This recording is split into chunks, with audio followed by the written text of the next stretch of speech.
Students, आज हम solve करेंगे question number 7 of chapter depreciation accountancy 11th। तो हमारा जो क्वेश्चन नंबर 7 है उसमें हमें मशीनरी अकाउंट प्रिपेयर करना है। हम स्टेप बाय स्टेप क्वेश्चन को रीड करते जाते हैं और सॉल्व करेंगे इस क्वेश्चन को। तो स्टूडेंट्स, क्वेश्चन है Bhushan and company purchased a machinery on 1st April 2009 for ₹54,000 and spent ₹6,000 on it's installation. तो सबसे पहले कंपनी ने एसेट परचेज की है। एसेट जब परचेज करते हैं तो उसने 1 अप्रैल को 2009 में एसेट परचेज की है। तो जब मशीनरी उसने परचेज की तो हम एंट्री करते हैं machinery account debit to bank. तो सबसे पहले टू बैंक अकाउंट, उसने कितने रुपए की मशीनरी परचेज की? 54,000 और उसके ऊपर 6,000 उसने इंस्टॉलेशन पर एक्सपेंस किया। तो टोटल मशीनरी बनती है हमारी 60,000 की। उसके बाद है on 1 December 2010 it's purchased another machine for ₹30,000। आपको जो अकाउंट प्रिपेयर करना है वो करना है आपको 31st, मतलब आपका जो साल कंप्लीट होता है वो होता है 31 मार्च को। तो इसने 1 दिसंबर 2010 को अब सेकेंड ट्रांजैक्शन की है। तो उससे पहले 1 अप्रैल 2009 से 31 मार्च 2010 तक हमारा बनता है अकाउंट, मतलब ईयर। तो हमारा ईयर यहाँ पर ख़त्म हो जाएगा 31 मार्च को, जबकि वो परचेज करेगा 1 दिसंबर को। तो उससे पहले हम यहाँ पर डेप्रिसिएशन कैलकुलेट करेंगे बाय डेप्रिसिएशन अकाउंट। क्योंकि इस क्वेश्चन में वो कई बार मशीनरी परचेज करेगा तो हम इस मशीनरी को नाम देते हैं M1, ताकि हम ये आइडेंटिफाई कर पाएं कि मशीनरी कौन सी है। तो इसके ऊपर हमें लास्ट में दिया है depreciation was provided on machinery at the rate of 10% per annum on original cost method. तो वो ओरिजिनल कॉस्ट मेथड से 10% डेप्रिसिएशन कैलकुलेट करेंगे हम। 60,000 का डेप्रिसिएशन की कैलकुलेशन ऑफ डेप्रिसिएशन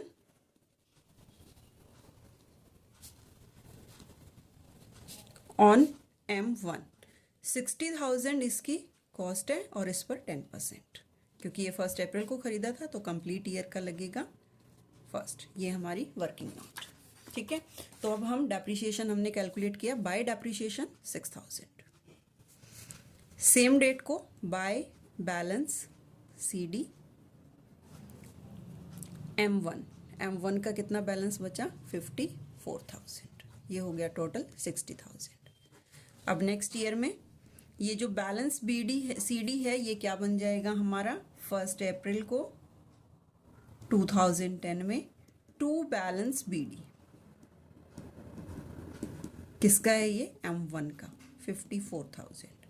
अब हमें क्वेश्चन में दिया था on 1 December 2010 it purchased another machine for ₹30,000। उसने 1 दिसंबर को, क्योंकि हमारा ये ईयर क्लोज कब होएगा? 31 मार्च 2011 को। तो 1 दिसंबर 2010 इसी में आता है। तो 1 दिसंबर 2010 को उसने बाय टू बैंक अकाउंट एक दूसरी मशीनरी खरीदी जिसको हम नाम देंगे M2। ये कितने रुपए में खरीदी? 30,000 में। उसके अलावा उसने कुछ नहीं किया। उसके बाद फिर जो उसकी नेक्स्ट ट्रांजेक्शन है वो 30 जून को आती है 2011 में। तो उससे पहले आता है 31 मार्च 2011। हम यहाँ पर डेप्रिसिएशन लगाएंगे बाय डेप्रिसिएशन अकाउंट, क्योंकि अब हमारे पास दो मशीनरी हैं तो दोनों पर, M1 पर और M2 पर। M1 पर कंप्लीट 6,000 और M2 पर क्योंकि वो 1 दिसंबर को खरीदी है तो 1 दिसंबर से सेकेंड वर्किंग नोट हमारी calculation of depreciation on M2। Time कब से कब तक? From 1 December to 31 March. December, January and February और मार्च, तो कितने महीने का बनेगा? 4 मंथ्स का। तो अमाउंट थी 30,000 का 10% फॉर 4 मंथ। इस साल तो सिर्फ 4 मंथ का ही लगेगा। तो ये हो गया हमारा 1,000 रुपीज। तो ये 1,000 डेप्रिसिएशन, टोटल 7,000। अभी हम सेम डेट को बैलेंस निकाल देते हैं बाय बैलेंस CD M1 और M2। M1 का बैलेंस हो जाएगा, क्योंकि पहले 54,000 की थी, 6,000 माइनस करोगे 48,000, और ये 30,000 की थी, 1,000 माइनस किया 20,000। 9,000 और टोटल हो गया 77,000 और इधर ये टोटल 84,000।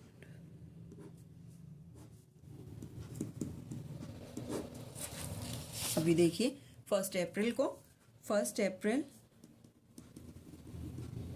2011 में to balance BD M1 48,000 M2 29,000 total 77,000। अभी क्वेश्चन है आगे on 30th June 2011 the first machine purchased on 1 April 2009 means M1 जो कि हमने शुरू में परचेज की थी 60,000 जिसकी आज हमारी वैल्यू जो है ओपनिंग में 48,000 है, उसको इट सोल्ड फॉर 36,000। अब हमें इस पर ये कैलकुलेट करना है कि प्रॉफिट हुआ कि लॉस। सबसे पहले हमें ये देखना है कि हमने एसेट सेल कब की।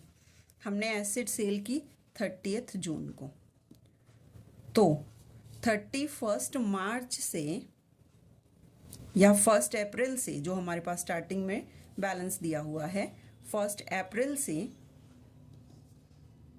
30th जून तक का उस पर डेप्रिसिएशन बनेगा जब तक उसको सेल किया है।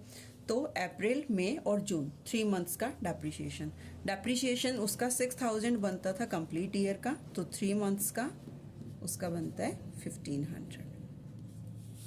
जो हमारी एसेट थी उसकी वैल्यू है हमारी 1 अप्रैल को 48,000, इसको सेल किया है और 30th जून तक उस पर डेप्रिसिएशन बना 1,500। तो हम 30th जून को जिस दिन बेच रहे हैं 2011 में हम करेंगे बाय डेप्रिसिएशन अकाउंट। किस पर? M1 पर 1,500।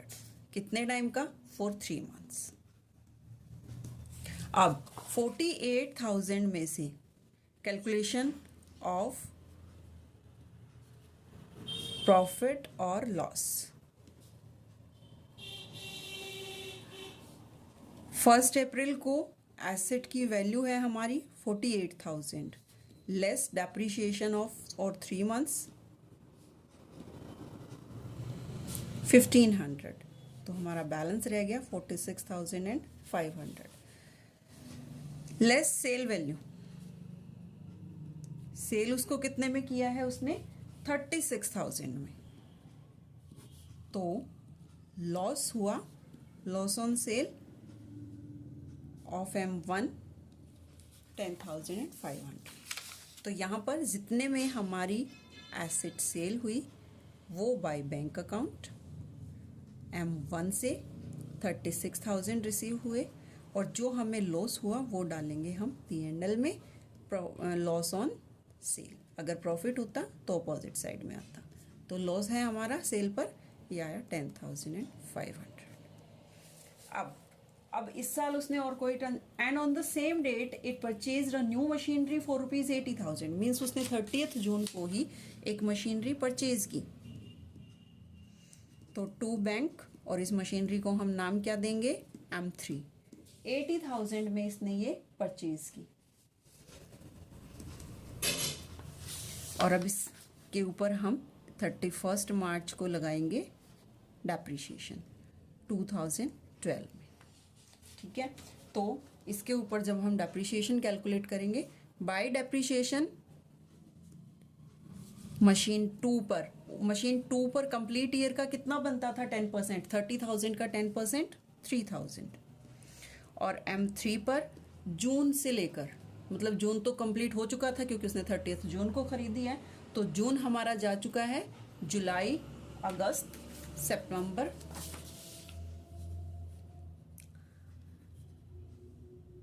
1 July to 31 March. Calculation of depreciation on M3 August, September, October, November, December, January, February and March. तो ये हो गए हमारे 8 months, July, August, September, October, November, December, January, February and March. Sorry 9 months, 6 months पिछले और 3 months next year के।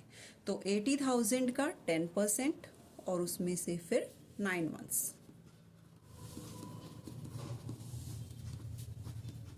तो depreciation बना हमारा 9 मंथ्स का 96,000।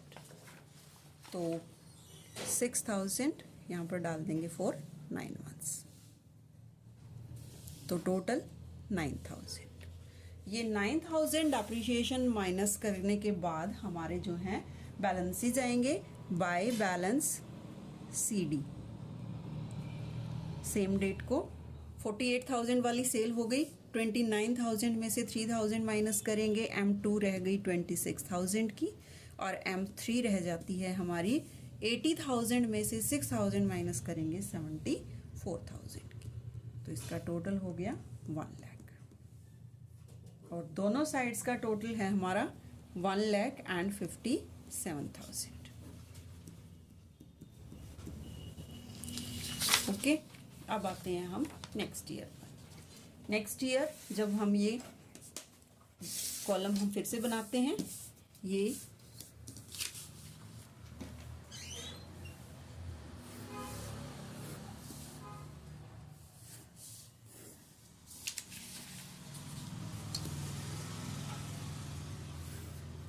Amount, particulars, date, amount, particular and date.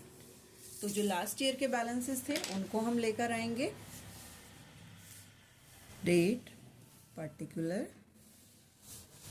Amount in rupees, date, particular, amount and rupees, debit और ये credit. तो लास्ट ईयर के बैलेंसेस थे हमारे पास 1 अप्रैल 2012 को, to balance BD, M2 26,000 and M3 74,000, और ये टोटल है 1 लाख। उसके आगे देखिए क्वेश्चन में हमें क्या गिवन है। उसके आगे क्वेश्चन में हमें गिवन है on December 1st 2012 the second machine, जो कि उसने December 1, 2010 को परचेज की थी, वॉज सोल्ड फॉर 26,000। मीन्स ये वाली मशीनरी उसने 26,000 में सेल कर दी। कब की? December 1st को। तो December 1st को हमारे पास बाय बैंक आ गया, जितने में हमने सेल किया M2 से 26,000। लेकिन अभी जो हमारी M2 है उसके ऊपर हमें डेप्रिसिएशन कैलकुलेट करना है। कब तक का? फ्रॉम 1 अप्रैल टू 1 दिसंबर, जब उसको सेल किया तब तक का, क्योंकि तब तक तो वो हमने यूज़ की है ना, जब तक हमने उसको सेल किया। तो अप्रैल, मई, जून, जुलाई, अगस्त, सितंबर, अक्टूबर, नवंबर एंड दिसंबर। लेकिन हमने उसे 1 दिसंबर को सेल कर दिया, तो हम उस पर डेप्रिसिएशन जो लगाएंगे वो कितने मंथ्स का लगाएंगे? 8 मंथ्स का लगाएंगे, जिस मशीनरी को हम सेल कर रहे हैं उसके ऊपर। तो हमारी ये मशीनरी थी जिसकी फेस वैल्यू थी 30,000, इस पर 10% हमारा टोटल बनता था 3,000 1 ईयर का, और इसके ऊपर हम निकालेंगे 8 मंथ्स का। तो 4 2 ज़ा 4 3 ज़ा एंड 3 1 ज़ा, तो डेप्रिसिएशन है हमारा 2,000 फॉर 8 मंथ्स।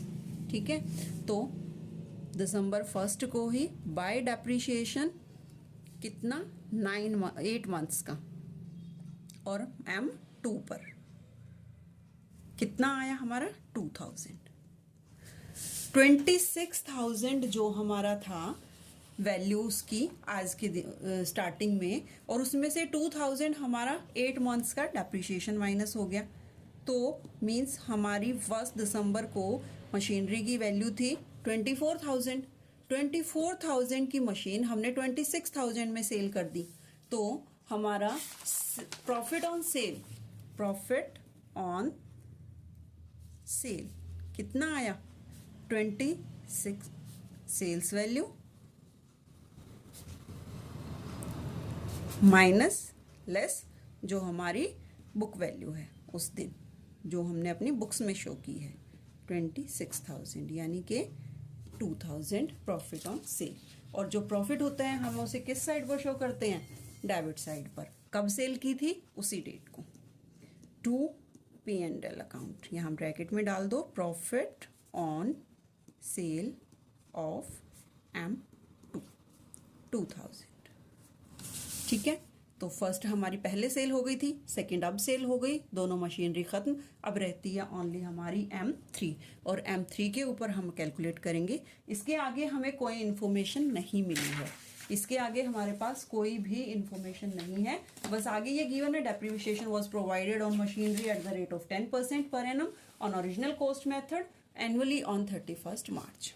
तो अब 31 मार्च ये था हमारा 2012 और ये है 31 मार्च 2013, क्योंकि हमारा ये ईयर एंड होएगा 2013 को। तो last day of the year by depreciation account bracket में डाल दो M3 की M3 मशीनरी का, इसकी वैल्यू कितनी थी 80,000 फेस वैल्यू, और इसका कंप्लीट ईयर का 10% बनता है 8,000।